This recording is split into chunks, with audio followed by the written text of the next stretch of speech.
Konnichiwa. Thank you for those that have come back from lunch to hear a little bit more about communication. A number of people told me they were going to come to this session, and I have to apologize first off because I'm here presenting on behalf of my former PhD student, Alison Bard, who is a much better presenter and knows this much better than I am, but unfortunately she's flown all around the world to talk about this, so she said, I've traveled too much to go all the way to Japan, but I've already been inundated with other people that want to fly her to their countries to work on this as well, so I think she'll be busy for quite a few years to come, but she's really worth it.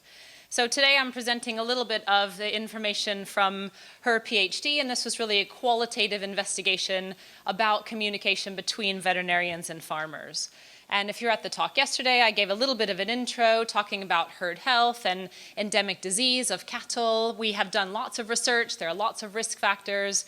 There's lots of, in the industry, there's lots of expertise and people that know a lot about this, and yet still the problems persist. So the question we were asking in her research is, what are we missing? Are we missing something about communication here?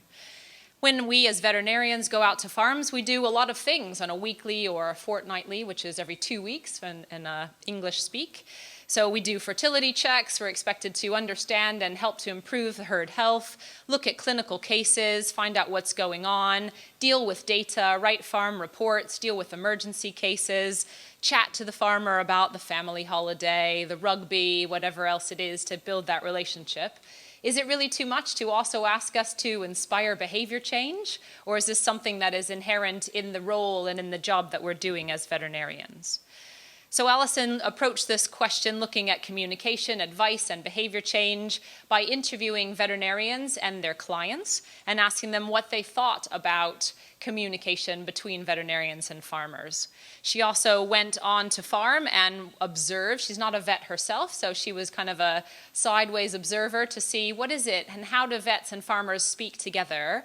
And she put this information together to kind of look at herd health and look at this communication. So the interviews she did lasted about an hour, semi-structured interviews, so she went with a few questions, but then let the farmer and the veterinarian guide where that interview went, and then she analyzed those thematically, asking this question about how does veterinary communication lead to behavior change by farmers.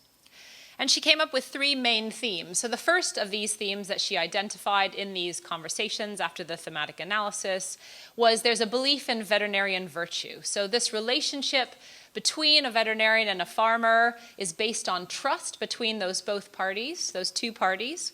And this trust and this belief leads to other stages. So first, this belief in trustworthiness has that relationship, allows that relationship to form.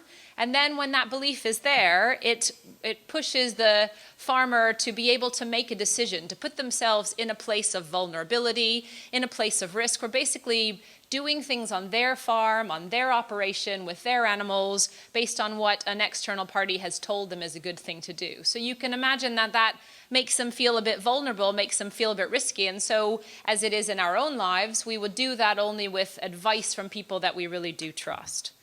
And then not only making that decision, but then taking action, taking voluntary action that bring even more risks to make changes and to do things on this farm. So without this underpinning belief in virtue and this trust between the two parties, it's difficult to have that going forward. So this is when we're talking about behavior change. We need to see a change, and that change is predicated upon a decision that's moving towards making a change on our farm. But this can be a bit scary. It's not a spoken thing so often, but you can imagine that it might be quite scary for a farmer to do. And there are a number of aspects to this trust, and so Alison identified quite a few of those. The first is the veterinarian's ability. So farmers like to trust that their veterinarian knows what they're doing and that they can carry out the things that the farmer has hired them to do. So a quote that one of the farmers said, well, my vet has flown all around the world to talk about these things in Japan, etc.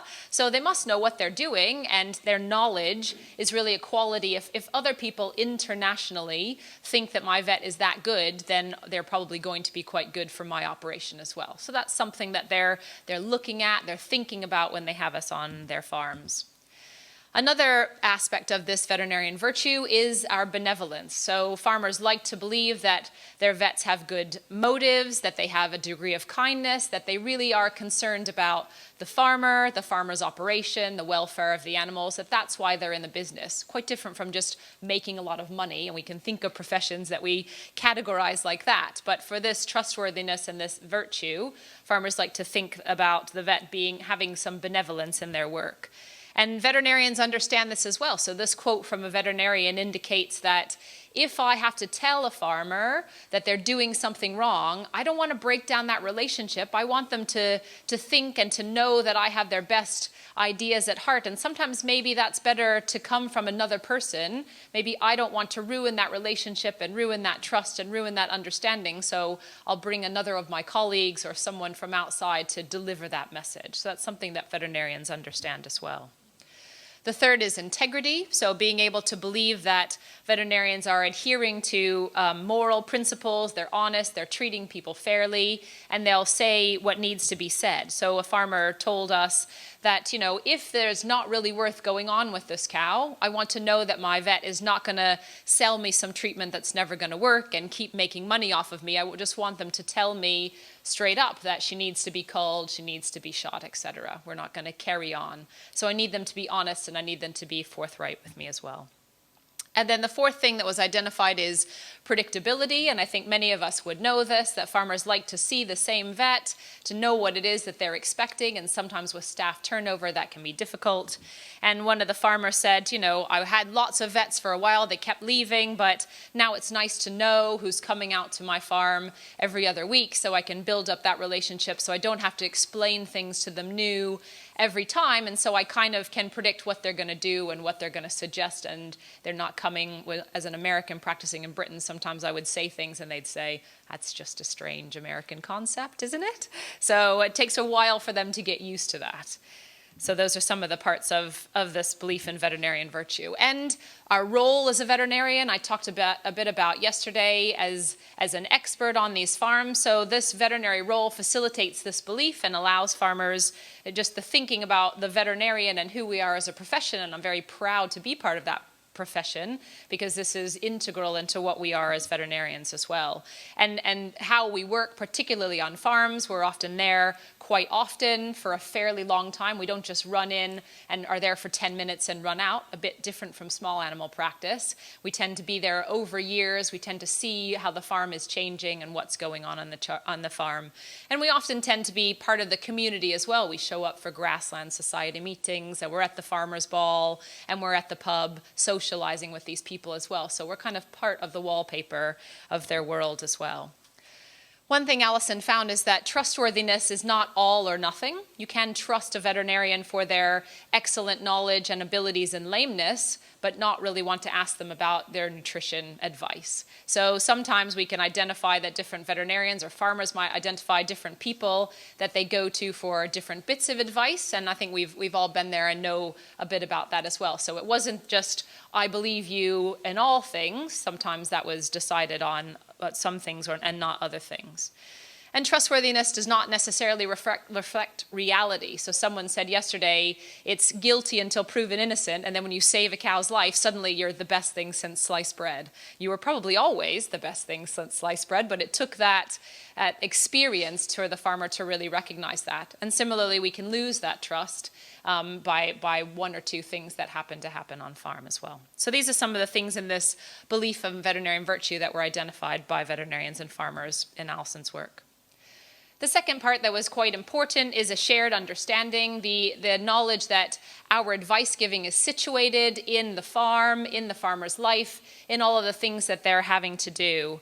And this entanglement of our scientific knowledge, along with our local understanding of all the other pressures that the farmer is under, is very important. And Alison, not having come from a veterinary background, was struck by the way that veterinarians would just put their laptop computer onto a barrel in the middle of the farm farmyard and start looking at data with the farmer standing right there. They didn't have to be in a nice clean office and have a hot mug of tea. They just kind of got on and did it right where they were standing, put the papers on the front of the tractor and shuffled things around and kind of worked in that environment. So this is manifest in the way that we do our consultations. We don't have a separation between, all of us have been there with your hand up a cow, talking about the mastitis situation or something else, kind of then saying pregnant, open, etc. So we are able to do that within the confines of the place where we're doing our daily work.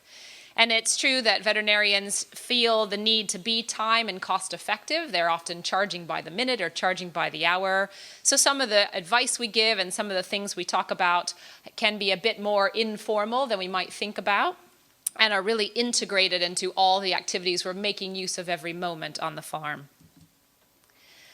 And the third theme that she identified was that meaning is understood at a local level. So this was a quote from a veterinarian, that it's difficult to know who's going to be listening to your advice and who's not. I understand the veterinary side, but I can't really control the other factors. So if the milk price has just dropped, they're going to change the way they behave no matter what I say. If they're having a difficult relationship with their dad, who used to be the decision maker on the farm, it may not matter what the science says that they should be doing. Those are a lot of factors that are outside of my control. And so one thing that was very clear in this research is that the advice must be viewed as meaningful in the farmer's local context. And they must, it must really make sense to the world that they're living in and in a daily basis. And I think many of us know that as well. And there are really two ways we can deliver advice in this way. Either we can go along and we can make it congruent with what the farmer's worldview is already, so it makes sense to them where they're already standing, or we can have something that is powerful enough to change their worldview, to make them see something a little bit differently, and we have some examples of how that works in a minute. But just to put a little more flesh on the bones of what is a worldview, you can see that just like all of us, farmers are impacted by what's happening in their environment, the market stability, the season, the milk price, etc. They're very much impacted by the society, the messages they hear coming from their culture, what they're being told to do by their retailer, their assurance schemes, their family and friends, their veterinarians are just a part of that, as well as who they are as a person. What is their emotional response? What is the relationship with their veterinarian? How much do they believe in problems or in solutions? And so this is a quote from a veterinarian who said, I asked the farmer what his cost of production was, and he stood back and said, who do you think you are, a consultant? So this farmer clearly thinks about going to their vet. Their worldview is, I use my vet for fertility and for emergency cases, but I don't use them for business decisions. So we kind of have to then fit our advice. You can imagine that that veterinarian didn't then launch into a big diatribe about their cost of production. Maybe they stepped back a little and said, okay, right now you're not ready to hear this from me. So we might explore it a little later, but maybe not right now. Similarly, another farmer said, I own that piece of land that's right on the main road. I know every farmer looks at that. And so I'm going to do the best with the cows, at least in that area, because I want to be perceived as a good farmer. I want everybody who drives by and all the members of the farming community to view me as a good farmer. So that's really their worldview. And sometimes we can use this to our advantage to say, well, that lame cow, would you tie her up out by the road there for everybody to see? And ask a question in that way, because you know that that's how that farmer maybe is viewing that. So that is how we fit into their worldview, but also we could deliver the message that we want in a way that recalibrates their worldview. And there are a couple of ways that Alison identified this. One was that it was delivered by someone with this amplified trust. So there was a veterinarian who said, I've been working with my client for 7 years about this problem about mastitis. I've been telling them the same thing for 7 years, but then they went to an evening meeting where a very eminent person stood up and said, you should do this. And the next time I turned up on their farm, they were doing that. But they didn't. It wasn't because I said it for 7 years. It was because they heard it from this very specialist person. And suddenly, the amplified trust in this person, who was the voice of authority, made them change their behavior. So that is potentially a way to go about this. And another way is practical ways, so tangible change, this message consistency, and maybe that person changed that because they had heard it for 7 years, and then when they heard it from an eminent person, they said, oh yeah, maybe my vet does know something, and it's been consistent, that message, and so I'll carry on with that. And maybe it's the method of communication, and I talked yesterday a little bit about different methods and establishing empathy and those sorts of things with communication, so those can make a difference as well. Because farmers say, you know, I know you're bright people, you veterinarians, but sometimes you need to listen, and when you listen, then maybe I trust you a bit more. When I know you're hearing me, maybe I can trust you a bit more. So this advice can be amplified by this foundation of trust. It can fit into the farmer's worldview, but if they don't trust you, or if it doesn't fit their worldview, sometimes it won't really have much of an effect. There's been some work out of the Netherlands to show that when you ask vets what farmers' priorities are, and they make a list, and then you ask farmers what their priorities are, the lists don't match up. So sometimes we think we know, but it might help to step back and to ask, to make sure that we know for this individual farmer what there is, so that there can be this mechanism of shared understanding. And sometimes the directive communication style doesn't work as well as things like motivational interviewing that are establishing that empathy and that partnership and getting farmers to listen.